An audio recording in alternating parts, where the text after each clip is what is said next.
여기까지도 주님 은혜입니다. 앞으로 더 큰 은혜 주실 줄로 믿습니다. 이번 한 주간도 믿음으로 승리하시기를 예수님의 축복합니다. 한번 인사하실 때 잘 오셨습니다. 사랑합니다. 축복합니다. 예쁜 국화꽃을 이렇게 갖다 주셔서 감사합니다. 보기만 해도 이쁩니다. 마음도 풍성하네요. 바다에 나가서 고기 잡는 배를 이렇게 한번 보니까요. 어떤 배는 그물을 이렇게 내리는데 그물 길이가 자그마치 제가 본 그 배는 그물 길이가 13km래. 13km가 얼마큼 되는지 모르시는군요.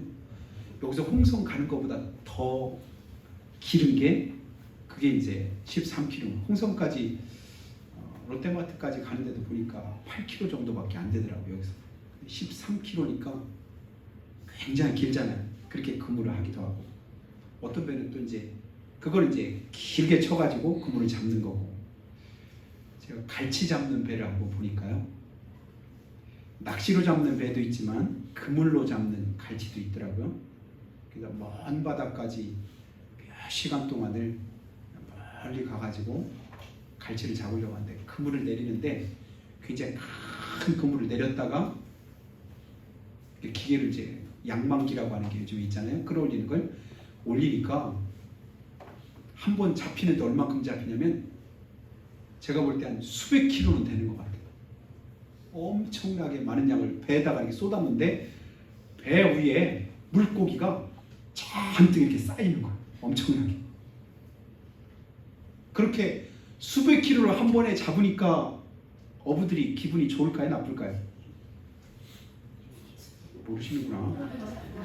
고구마만 캐도 막 캘 때 고구마 밑이 많이 들면 기분이 좋아요? 나빠요? 좋으면 좋은 것처럼 좀 비슷하게 해야 그 다음 얘기를 이어갈 텐데. 수백 킬로가 잡혔다니까요? 좋아요? 나빠요? 제가 볼 때는 좋아야 되는데 어부들 표정이 떨떠름한 거. 또 물고기를 이렇게 잡아가지고 이제 그릇에서 다른 이제 박스 같은 데다 담잖아요. 이렇게 담으면서도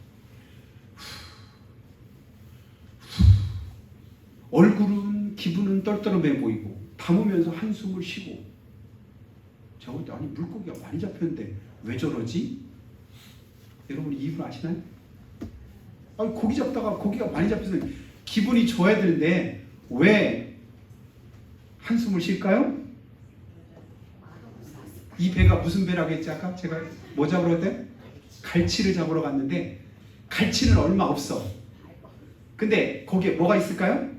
아는 대로 한번 얘기해. 뭐가 잡혔을까? 갈치 말고 오징어, 꽁치, 고등어, 대구, 안하고, 모르나고, 또 뭐요? 아구, 별별 고기들이 많이 잡혔는데 고기 양은 많은데 뭐가 적다고요? 갈치가 별로 안 잡혔어. 그러니까 이거 이제 카메라로 찍는 그 PD가 물어보는 거예요. 아니 고기가 많이 잡혔는데 왜 한숨을 쉬세요? 그랬더니 그때 정답을 얘기하는 거예요. 저는 갈치는 별로 없고 뭐만 잔뜩 하대요? 어떻게 알지? 잡어만 가득하대. 잡어만. 제가 볼 때는 고등어, 꽁치, 오징어, 갈치, 아니 갈치는 아니지. 다른 것들 얘기할 줄 아는데 다른 이름들이 분명 있는데 그걸 다 모아서 뭐라고 해요? 잡어래. 잡어. 조금 어려. 어가 이제 물고기였자니까 잡고기들만 잔뜩. 여러분 잡자가 들어가면 별로 그렇게 좋은 게 아니지요. 듣보잡이라는 소리 혹시 들어보셨나요? 듣도 보도 못한 잡놈을 듣보잡이라고 해요. TV에서 나오더라고요. 저 사람은 듣보잡 같아. 듣도 보도 못한 잡놈이다. 너 같은 놈 없다. 이런 소리거든요. 잡고기만 잔뜩 하대. 뭐는 별로 없고 갈치는 별로 없고. 그때 제 마음에 무슨 생각이 들었냐면 분명히 다른 물고기들도 이름이 다른데 이 배는 무슨 배예요? 뭐 잡는 배? 갈치 잡는 배야. 갈치 잡으려고 그 먼 바다까지 온 거야. 갈치 잡을 목적으로 그물을 내렸는데 갈치는 얼마 없고 다른 고기들만 많이 잡히니까 그 고기 이름이 뭐라? 자기 이름도 없어. 잡어래. 잡어. 잡고기만 잔뜩 있대. 주님께서 우리에게도 동일하게 말씀하셔요. 내가 주의 이름으로 귀신도 쫓고 병도 고치고 많은 능력도 행하고 여러 많은 일들을 행했습니다 라고 말씀할 때 예수님께서 뭐라고 말씀하죠? 내가 너를 도무지 알지 못합니다. 내 이름이 분명히 있을 텐데 나를 아실만 할 텐데 왜 모른다고 하실까? 내가 너를 도무지 모른다. 그리고 바깥 어두운 데가 슬피 울며 이를 가라고 주님께서 말씀하시는데 지금 이 배의 목적은 갈치거든요. 다른 고기들은 이 배의 목적과는 별로 맞질 않아요. 많이 잡혔어도 별로 기분이 좋질 않아요. 잔뜩 쌓여 있어도 그건 별로 그들에게 유익하지 않은 거예요. 왜냐하면 이 배에 진짜 유익한 건 갈치니까. 주님께서 오늘 우리를 부르시되 마태복음 4장 19절에 보니까요. 제자를 부르시면서 뭐라고 말씀하냐면 나를 따라오너라. 내가 너를 사람 낚는 어부가 되게 하리라. 뭐 낚는 어부 되게 한대요? 사람 낚는 어부 되게 하리라. 제자들을 부르시되 우리도 똑같이 주님께서 부르셨습니다. 뭐라고요? 사람 낚는 어부 되게 하라고.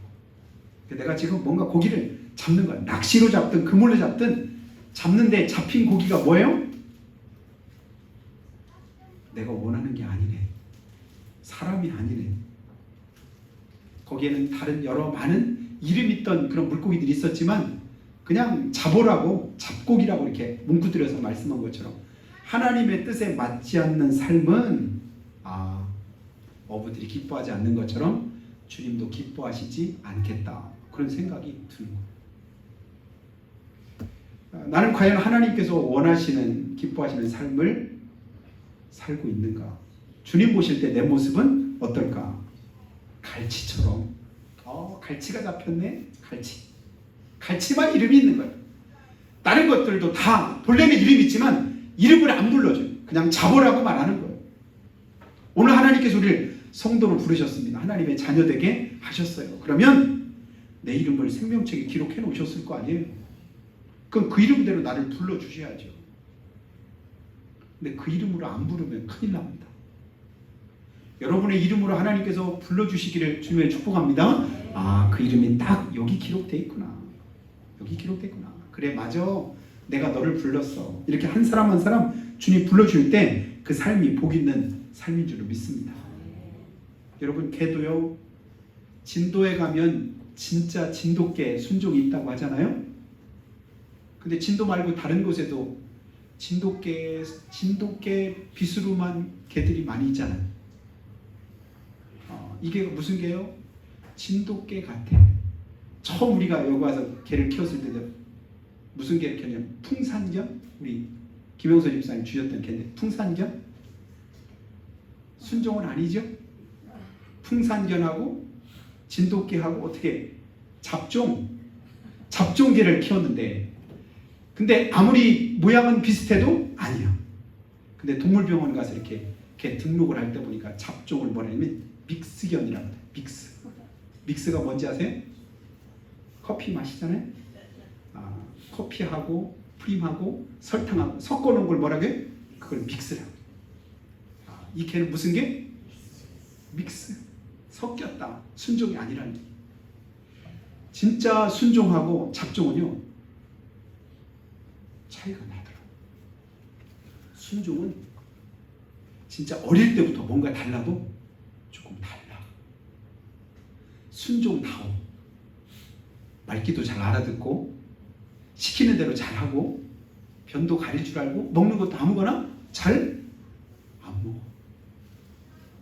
근데 우리 개는 제가 볼 때는 분명히 순종은 아닌 것 같은데 근데 아무거나 안 먹어. 또 아무데나 잘 안 가. 그래도 웬만하면 또 잘 가요. 제가 볼 때 크면서도 좀 순종 비슷하게 크는 개도 있긴 하더라고요. 그렇다고 해서 순종은 아니야. 그러니까 등록할 때 보니까 믹스견이라고 이렇게 하더라고요. 자, 마찬가지로 우리가 하나님 앞에서 믿음을 가지고 살아가되 여러분 우리 모두가 믿음 없다고 말할 사람 아무도 없잖아요. 그럼 진짜 내 믿음은 순종 믿음인가 아니면 믹스 믿음인가? 잡종이라니까 좀 말이 좀 그래가지고 다른 거랑 섞인 그런 믿음 아닌가? 다시 한번 생각해보는 시간 되시기를 주님의 축복합니다. 진짜 그 믿음이 진짜야. 우리가 어떤 때 보면 그 사람 진짜 믿음 진짜야. 그건 진짜 목사님이던데? 진짜 장로님 같은데? 왜 진짜라는 말을 붙일까요? 가짜가 많다는 얘기죠. 가짜가 없으면 진짜라는 말을 할 필요가 있을까요? 없을까요? 없는데 진짜야 라고 말하는 건 가짜가 그만큼 많은데 많은 가운데서 진짜가 뭐하다는 거죠? 드물다는 얘기. 진짜가 드문 세상 속에 우리가 살아가되 여러분 우리의 믿음만큼은 진짜가 될 수 있기를 예수님 축복합니다. 진짜 믿음 아니면 큰일 납니다. 진짜 믿음 가져야 주님께서 그 믿음을 기뻐 받으셔요. 근데 오늘 예수님께서 진짜 믿음 있는 사람하고 조금 섞인 믿음 가진 사람하고를 오늘 말씀을 통해서 우리에게 구분할 수 있도록 가르쳐 주시는데요. 13절 말씀 한번 띄워줘 보실까요? 뭐라고 말씀하냐면 어디로 들어가래? 같이 한 빨간 글씨만 읽어볼게요. 시작. 좁은 문으로 들어가라. 14절 한번 14절 생명으로 인도하는 문은 뭐가 돼요? 좁고 길이 협착하다. 좁은 문으로 들어가라. 그런데 그 길은 어떤 문이래요? 생명으로 인도하는 문이래요. 좁지만 험하지만 힘들지만 그 길을 가야 되는 목적은 뭐냐면 그 길이 뭐 할 길이에요? 살 길이니까. 여러분 비상구가 큰 거 보셨어요? 비상구가 커요? 현관문이 커요? 현관문이 크잖아요. 근데 비상시에는 불이 났거나 문제가 있을 때는 반드시 어디로 가는 게 안전할까요? 비상구로 가야 안전합니다. 그 길이 생명을 얻는, 생명을 구하는 길이 될 수 있어요. 좁은 문으로 가라고 13절에 다시 한번 말씀하면서 어디로 가지 말라고 말씀해요? 넓은 길로 가지 마라. 자, 한번 제가 읽어드릴게요. 멸망으로 인도하는 문은 어떻대요? 크고 그 길이 넓어요. 크고 넓어요. 크고 넓을 뿐만 아니라 가기가 쉬워요. 힘들이지 않아도 쉽게 갈 수 있어요. 여러분 올해 농사 지느라 얼마나 힘드셨습니까? 비가 오고 비가 안 오고 뭐 뜨겁고 아니고 여러분 날씨 때문에 농사 짓는 일이 얼마나 힘들고 어려운지 몰라요. 추수하는 것도 힘들고 여러 가지로 그냥 병충해 예방하는 것도 힘들고 어려운데 내년에 여러분 힘들지 않게 날씨건 뭐건 하여튼 뭐 비가 오든 안 오든 뜨겁든 안 뜨겁든 병충해가 있든 없든 아무 상관없는 그런 식물 제가 가르쳐 드릴까요? 그거 농사 지면 대박일 것 같은데 힘들이지 않아. 심을 필요도 없어. 그냥 놔둬도 잘 커. 아무 상관 비가 오든 안 오든 뭐 병충해가 있든 없든 잘 되대. 제가 보니까 그거 잘 되대. 그게 뭔지 아셔요? 한번 다시 풀이야 풀. 풀은요 안 심어도 잘 나죠. 뜨거워도 잘 크지요. 비가 많이 와도 문제 없지요. 병충해 걱정 없어요. 잘 된다니까. 그냥 가만히 그냥 보고만 있으면 몇 달만 지나봐. 무성하게 막 키보다 더 크게 그만큼 잘 되더라고. 근데 그 잘 되는 걸 놔두고 왜 안 되는 거에 그냥 마음 두고 마음 졸이는지 모르겠어. 목사님 비가 왜 온대요? 비가 왜 또 온대요? 비가 왜 안 온대요? 왜 이렇게 뜨겁대요? 왜 이렇게 덥대요? 왜 이렇게 힘들대요? 왜 이렇게... 저는 이 말 들으니까 굉장히 스트레스 나니까.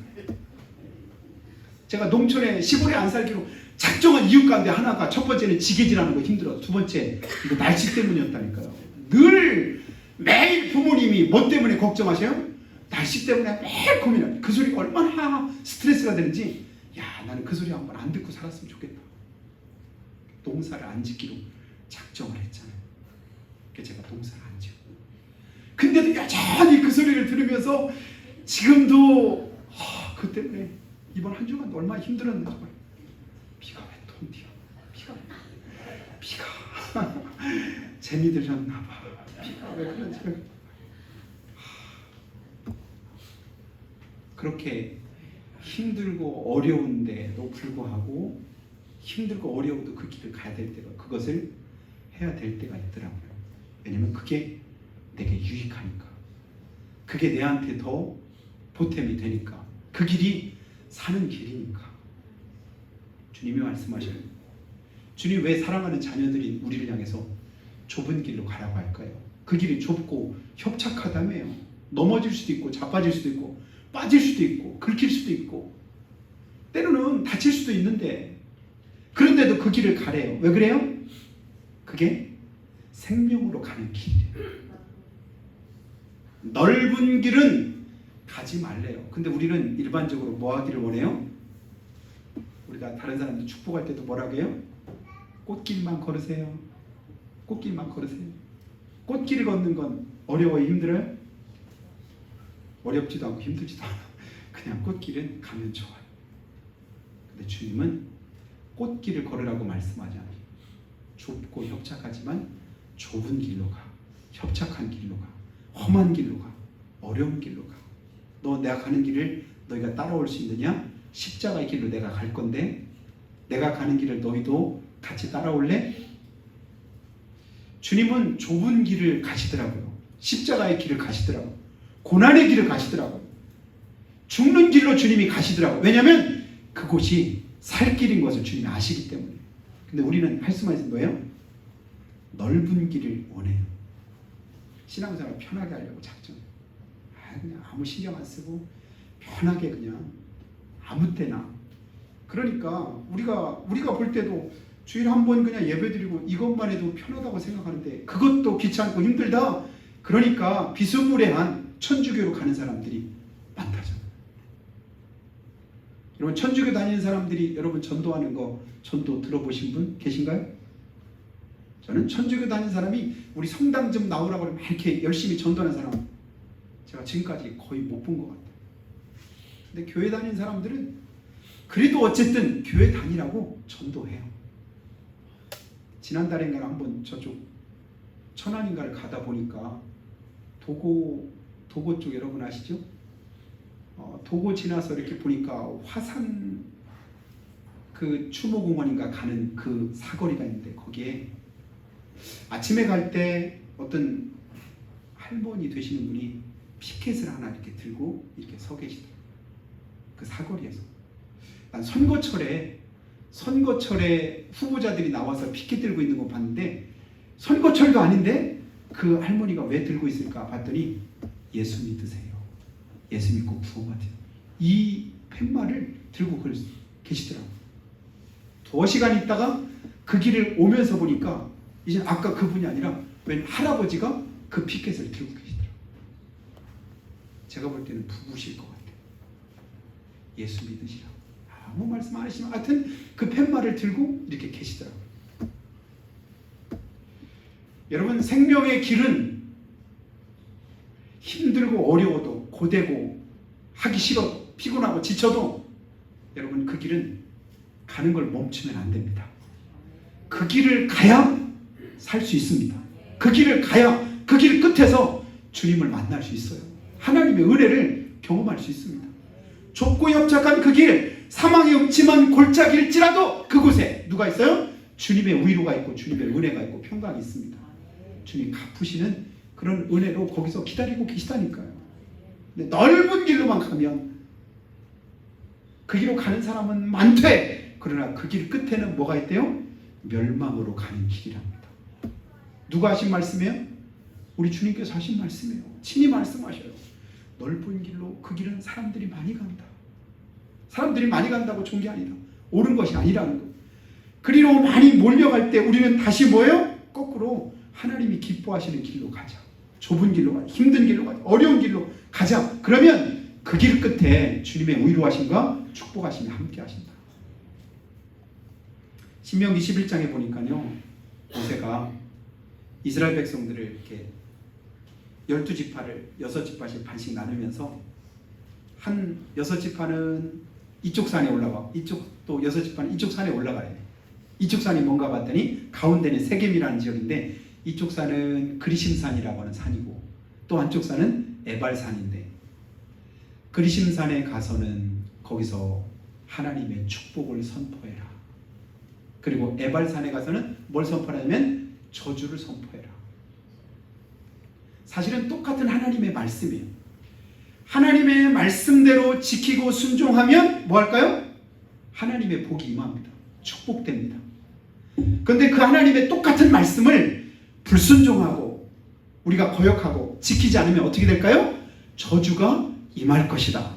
똑같은 하나님의 말씀을 선포하는 거예요. 좁은 길로 가세요. 넓은 길로 가면 안 돼요. 이 길 끝에 하나님의 은혜가 있어요. 이 축복의 길로 하나님 가라고 우리를 지금도 뭐하고 계시다고요? 부르고 계시고 밀고 계시고 우리 초청하고 계십니다. 이사야서 55장에 오라 목마른 자들아 다 내게로 와라. 주님 말씀하시는 피곤하고 지친 자도 오라고 말씀합니다. 그리고 주님께 와서 주님이 주시는 그 은혜와 복을 누리라고 주님께서 우리를 초청하고 계십니다. 그리고 하나님의 말씀을 들으라면서 말씀하시기를 뭐 하냐면 듣는 자는 살아나리라. 하나님의 음성을 듣는 자는 살아난다. 어떻게든지 어느 곳에든 길이 없을 때 그 길 끝에서 부르신 주님의 음성 들으면요 사는 길이 열려요. 20몇 년 전에 지금 저쪽 서천에서 목회하시는 어떤 목사님이 태안에서 목회하실 때 바닷가를 밤에 한번 갔더니 그때 얘기가 지금 선뜻 생각나는 거예요. 밤에 물이 빠졌을 때 밤에 그냥 이렇게 거기 물고기나 뭐 이렇게 조개 같은 거 잡으려고 그냥 한번 갔는데 잡는 재미 한참 잡다가 보니까 어두워져서 어느 순간에 고개를 들었는데 물이 들어오는 시간인데 방향을 모르겠더래. 어디로 가야 될지. 순간적으로 앞이 캄캄하더래. 그냥도 캄캄했는데 뒤도 캄캄하지만 앞이 진짜 막 캄캄해서 어떻게 해야 될지 순간 이렇게 죽음에 대한 공포가 밀려오더라고요. 어떡하지? 어딘지를 방향을 모르니까. 그래서 사고당하는 경우 많잖아요. 그때 뒤쪽에서 아빠! 아빠! 누가 부르더래. 아들이 한참 들어간 지 않았는데 고치는데 안 나오니까 자기 아빠를 막 부르는 소리. 그 소리 듣고 그리 가서 살았다고 얘기를 하더라고요. 주님께서 오늘도 동일하게 우리를 부르십니다. 내게 와라. 그러면서 우리 이름을 부르셔요. 자보라고 하지 않으시고 우리 이름 불러주시는 것에 감사하시기를 예수님 축복합니다. 하나님의 자녀 삼으셔서 우리를 한 사람 한 사람 주님이 다 부르셔요. 그리고 나오라고 하셔요. 때로는 지치고 피곤하고 그리고 귀찮고 힘들고 어려울 때도 있어요. 가기 싫을 때도 있어요. 그래도 주님은 계속해서 우리를 향해서 뭐라고 말씀하셔요? 오라고 말씀하셔요. 오면 하나님께서 은혜를 주신대요. 하나님 예비하신 복을 주님께서 우리에게 쏟아 부어 주시기를 주님 원하셔서 오라고 말씀하시는 거예요. 그 하나님 앞에 힘들고 어려워도 고되더라도 피곤하더라도 여러분 그때가 진짜 하나님의 은혜를 덧입을 기회인 줄로 믿으시기를 축복합니다. 믿음 좋은 가나안 여인 수로보니게 여인에게 자기 딸이 진짜 죽을 병 걸려서 아주 못된 귀신 들려가지고 내 딸이 죽게 됐는데 좀 고쳐달라고 할 때 주님 뭐라고 말씀하셨죠? 나는 이스라엘의 어린 양들에게서 왔지 내 자녀들에게 줄 떡을 취해서 개들에게 던짐이 마땅하지 않다. 주님 말씀하잖아요. 내가 주는 이 은혜는 이 떡은 내 자녀들에게 줄 거지 개한테 줄 게 아니야. 이 말은 무슨 말이에요? 너는 누구라? 너는 개잖아. 당시 유대인들이 이방인을 어떻게 여겼냐면 개라고 생각했거든. 짐승처럼 여겼고 사람으로 여기지도 않았거든. 그러니까 그 여인은 그런데 이방인임에도 불구하고 예수님을 주님이라고 부르면서 주님께 왔는데 예수님도 당신은 유대인으로 태어나셨으니까 개라고 말씀하니까 기분이 좋아요, 나빠요? 나보고 개라네. 교회 갔더니 목사님이 나보고 개야. 그 교회 가봤어? 그 설교 듣겠어? 그 예수 내가 믿겠어? 이런 마음 내가 가질 수도 있잖아. 근데도 이 여인이 뭐라고 말해요? 맞습니다. 맞지만 개들도 주인의 상에서 떨어지는 부스러기는 먹습니다. 맞아요. 저는 죄인이에요. 여러분 누가 뭐라고 하든 내가 본질상은 성경은 뭐라고 말하냐면 본질상 너희는 진노의 자녀들이다. 본질상 우리는 죄인이라니까요. 죄덩어리. 하나님이 보실 때 우리 멸망받아 마땅한 죄인인 거예요. 근데 누가 무슨 말 해도 진짜 나를 일컫는 그 말보다는 그래도 순한 말인 거예요. 그나마도 그 말보다는 사실은 괜찮다니까요. 무슨 욕을 해도 내가 진짜 받아야 될 욕보다도 그 욕이 더 덜한 욕이라니까요. 실제로는 내가 하나님 앞에 가면 주님 없이, 주님의 은혜 없이, 예수 그리스도의 보혈 없이 주님 앞에 서게 되면 그보다 훨씬 더한 대접을, 더한 취급을 당해야 마땅함에도 불구하고 하나님께서 우리를 보혈로 씻어주셨습니다. 자녀 되게 하셨습니다. 그 은혜를 우리 가운데 부어주셨어요. 근데 누가 뭐라고 한다고 그것 때문에 기분 나쁘고 그것 때문에 마음 상하고 자존심 상하고, 이건 우리 자신을 잘 모르기 때문에 그래요. 그걸 제대로 깨닫고 아는 사람은 누구처럼 고백할까요? 사도 바울처럼 고백합니다. 나는 죄인입니다. 나는 사도들 중에서 가장 작은 자입니다. 근데 그 말이 처음부터 나온 게 아니에요. 그 말 하기 전에는 뭐냐면, 내가 그래도 사도들 가운데 으뜸되는 베드로나 요한이나 야고보, 내가 그들하고 같이 하던 사람이야. 제가 전도사라고 35년 전에 전사 생활하던 그 교회에서 안수 집사님이었는데 지금 이제 목사님 되셔가지고 한 10몇 년 전에 만났는데, 대전에서요. 제 친구가 대전에서 목회하고 있으니까 누구 아세요? 그랬더니 집사님이라고 해서 내가 그때 이제 목사 안수 받는. 그럼 목사님 저랑요? 그 목사님이랑 카톡도 주고받는 그런 사이예요? 이렇게 얘기해요. 카톡도 주고, 그냥 아는 정도가 아니라 카톡도 주고받을 정도로 잘 안다, 이 얘기를 하는 거죠. 그 정도 잘 안다라고 얘기를 하는데, 여러분, 하나님께서 저 여러분을 얼만큼 잘 아실까요? 너무 잘 아시죠. 사도 바울이 베드로도 야고보도 너희들이 그냥 힘있게 생각하는 누구도 같이 내가 지내던 사이인데 이렇게까지 자기 위치를 이만큼 높이던 때도 있었는데, 나중에 하나님의 은혜를 알고 나서는 사도들 중에 가장 작은 자, 내가 꼴찌, 나는 아무것도 아니야. 그러다가 마지막 했던 고백은 뭐예요? 내가 죄인 중에 우두머리, 죄인의 괴수야, 괴수, 죄덩어리야, 내가 제일 나쁜 놈이야. 이 고백을 바울 사도가 하는 거예요. 여러분, 진짜로 보면 바울 사도가 진짜 나쁜 놈일까요? 우리보다 더 나쁠까요? 신약 성경에서 예수님을 가장 많이 닮은 사람 가운데 둘째가 라면 서로를 사람이 누구냐면 사도 바울이거든요. 예수님처럼 하려고 고난의 길을, 고통의 길을, 힘들고 어려운 길을 자청해서 가잖아요. 내가 다른 사람보다 더 많이 굶었고, 더 많이 고통당했고, 더 많이 어려움 당했고, 더 많이 그냥 잠도 못 자고, 더 많이 매도 맞고, 감옥에도 갇히고, 죽을 고비를 수없이 넘겼다. 그런데 그게 후회되느냐? 아니라는 거예요. 무엇 때문이래요? 주님은요, 내 사랑, 내 믿음 때문에 그랬다. 오늘 우리에게 이 믿음을 주님께서 주시기를 주님의 축복합니다. 여러분, 순종하는 믿음, 여기서 말하는 순종은 내가 주님 말씀대로 그대로 따르는 그런 순종이기도 하지만, 진짜 믿음, 이걸 말하는 거예요. 순수한 믿음. 진짜 믿음은 뭐하게 살아요? 주님처럼 좁은 길 갑니다. 어려운 길도 갑니다. 누가 욕해도요, 침뱉어도요, 뺨으로 때려도요, 잡으러 와도요, 주님께서는 아무도 주님께서 왜 그러냐고, 왜 대드냐고 주먹으로 뭐 때리거나 맞거나 그를 욕하거나 그러지 전혀 않으셨어요. 그냥 다 당하시더라고요. 내가 온 것은 섬김 받으려고 온 것이 아니라 도리어 섬기려고 자기 목숨을 많은 사람에게 대속물로 주려 함이니라. 그래, 내가 온 게 그것 때문에 왔어. 너 때문에 내가 왔어. 너 때문에 대신 죽어주려고 내가 이 길을 갖고 있다. 주님 말씀하십니다. 우리도 주님과 다를 바가 없습니다. 주님이 나를 뭐로 삼으셨으니까요? 사람 낚는 어부로 부르셨으니까요.